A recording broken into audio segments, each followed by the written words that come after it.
Let's get started with our first news. Dustin Poirier fires back at Justin Gaethje, saying he was ducking him. The rivalry between Poirier and Gaethje just got even more heated after Justin Gaethje made a bold claim that Poirier turned down a trilogy fight at UFC 313 following Dan Hooker's withdrawal. Gaethje took to social media, listing 5 lightweights who allegedly refused to step up and fight him: Max Holloway, Renato Moicano, Charles Oliveira, Arman Tsarukyan, and Dustin Poirier. But Poirier quickly responded, making it clear that he was never even offered the fight. In fact, Poirier stated that as soon as he heard about Dan Hooker pulling out, he reached out to the UFC himself to express his interest in the fight. He didn't wait for the UFC to call him. He wanted the fight. Poirier also pointed to UFC executive Hunter Campbell as a key witness to back up his claim. So according to Poirier, it wasn't a case of him dodging Gaethje. It was actually Gaethje making false claims about who really turned the fight down. Arman Tsarukyan also dismissed Gaethje's claim. While Tsarukyan didn't outright refuse to fight Gaethje, he did request a catch weight, which ultimately led to Rafael Fiziev stepping in instead.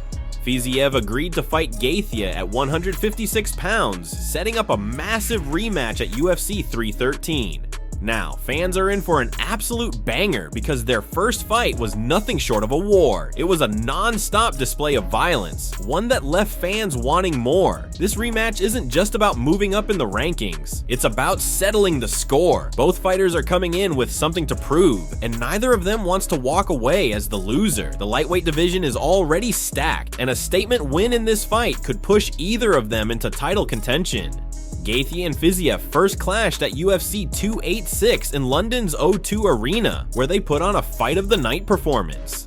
Their incredible battle earned them $50,000 bonuses each, and Gaethje used that win to set himself up for a shot at the BMF belt. Fiziev, on the other hand, tried to bounce back quickly with a fight against Mateusz Gamrot in September, but that bout ended in disaster when a leg injury forced him to stop, handing Gamrot the victory. Now, with their rematch just around the corner, the stakes are higher than ever. Will Fiziev's technical skills be enough to outlast Gaethje's wild all-action style over 3 rounds? Or will Gaethje's relentless pressure once again prove to be too much? This is going to be an insane fight, and fans can't wait to see how it plays out.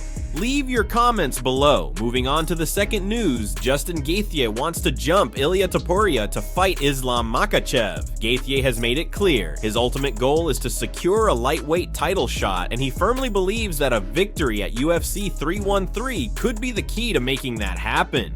Gaethje specifically pointed out that his 2 preferred opponents are Charles Oliveira and Arman Tsarukyan, 2 fighters he considers to be the top contenders in the division. If he gets matched up with either of them and secures a win, he is confident that he will be next in line to challenge Islam Makhachev for the lightweight title. Gaethje expressed confidence in his ability to defeat either of them, emphasizing that history has already shown how a single big win can lead directly to a title shot. He referenced Dustin Poirier, who earned his title opportunity after defeating Gaethje himself. He believes that if he delivers a dominant performance at UFC 313, preferably with a finish, the UFC won't be able to deny him the next shot at the title. Gaethje also spoke about the importance of timing in this sport. With so many moving parts in the lightweight division, he knows that getting a title shot isn't just about talent, it's about seizing the moment when the opportunity arises. He sees UFC 313 as his moment to prove that he is the most deserving challenger to face Islam Makhachev next. But the big question remains, who truly deserves the next lightweight title shot? Should it be Justin Gaethje, the highlight reel finisher with his brutal knockout power, who has taken out some of the division's biggest names, including Dustin Poirier?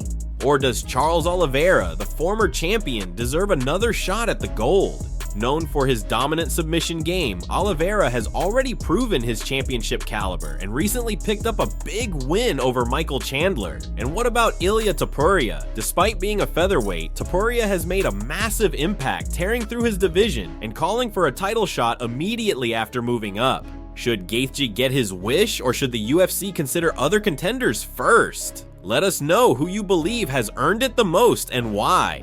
Moving on to another news, Henry Cejudo confronts Jason Herzog. Henry Cejudo was not holding back when he called out referee Jason Herzog, demanding an explanation for not taking a point after Song Yadong's eye poke at UFC Seattle. As you all know, Cejudo was visibly compromised after suffering the foul. He informed officials that he was seeing double, a clear sign that his vision was severely affected. Despite this, the fight was stopped in the third round, and Song won via technical decision. Now, here's where things get controversial. Cejudo holds Herzog largely responsible for how things played out. In Cejudo's eyes, if Herzog had deducted a point for the illegal eye poke, the entire outcome could have been different. Instead, the foul went unpunished, and Cejudo was left feeling like he got screwed over.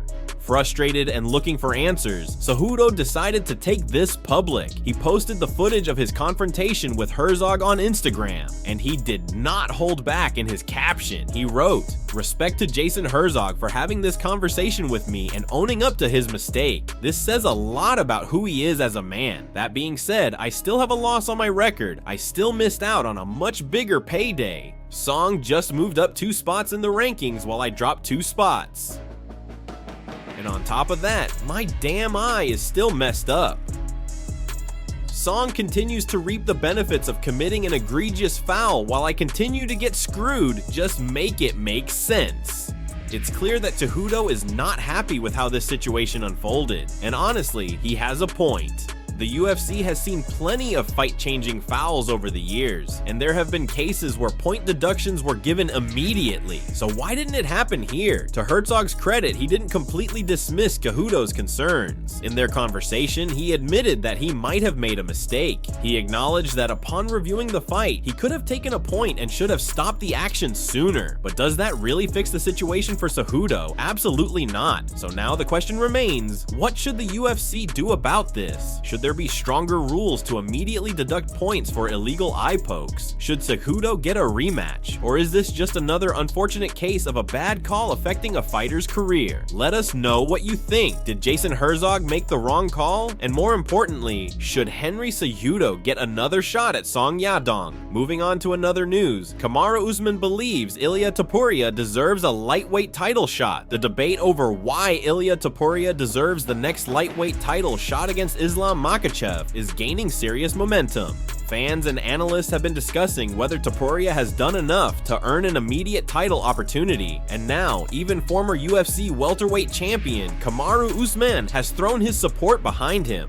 Recently, a close source to Ilia Topuria revealed that the Spanish-Georgian fighter is not interested in fighting a lightweight contender before getting a crack at the belt. Instead, he is demanding a title shot for his lightweight debut. That's a bold move, but it's one that some believe is justified, given his undefeated record and dominant performances at featherweight. One of the biggest obstacles Topuria faces in securing this fight is Islam Makhachev himself. According to Usman, Makhachev has been hesitant, questioning why he should fight a featherweight again. After already defending his title against Alexander Volkanovski twice, Islam doesn't seem too eager to take on another former 145-pounder, even if Topuria has decided he's now a lightweight full-time. But Usman sees things differently. He backed Topuria's stance, saying that if he were in Ilia's position, he would do the exact same thing. Usman explained, Islam's hang-up was, why do I need to fight a featherweight again? And so people will continue to talk trash and say, oh, all your defenses were against featherweights. Why do I need to do that anymore? But I think with Ilia Topuria vacating and saying, I ain't no featherweight no more, I'm a lightweight now,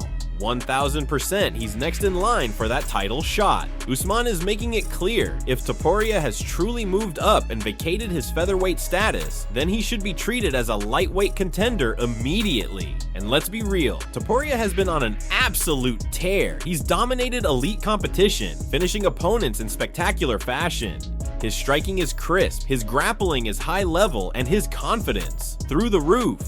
But does all of that mean he deserves to skip the line ahead of proven lightweights like Charles Oliveira, Arman Tsarukyan, or Justin Gaethje? That's where the debate really heats up. Should Topuria get the title shot right away, or should he prove himself first in the stacked lightweight division? And if not him, then who should be next for Makhachev? Let us know what you think. Does Ilia Topuria deserve the shot, or should he earn his way up like everyone else?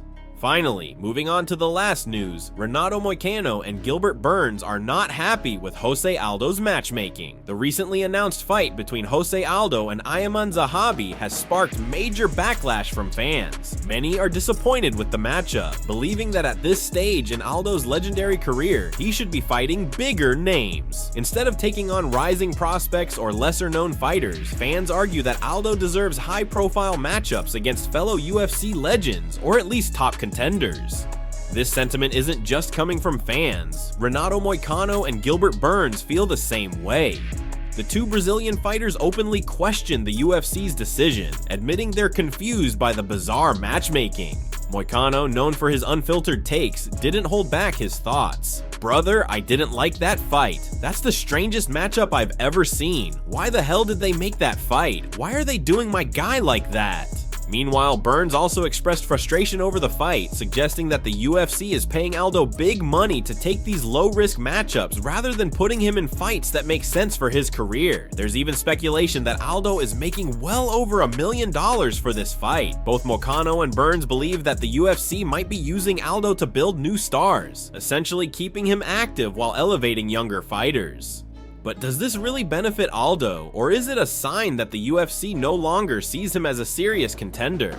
It's a controversial situation because on one hand, Aldo is still a huge name in the sport, and fans would love to see him in legacy matchups against fellow veterans like Dominic Cruz, Frankie Edgar, or even a rematch with Max Holloway. On the other hand, the UFC may be strategically matching him up with lesser-known fighters to use his star power to boost new contenders. This has left fans divided. Some believe that Aldo deserves massive fights that match his legendary status, while others think that if he's getting paid well, then he might not mind taking on these lower profile opponents. What do you think? Should Aldo be facing bigger names, or is the UFC right to book him in these types of matchups? Drop your opinions in the comments below.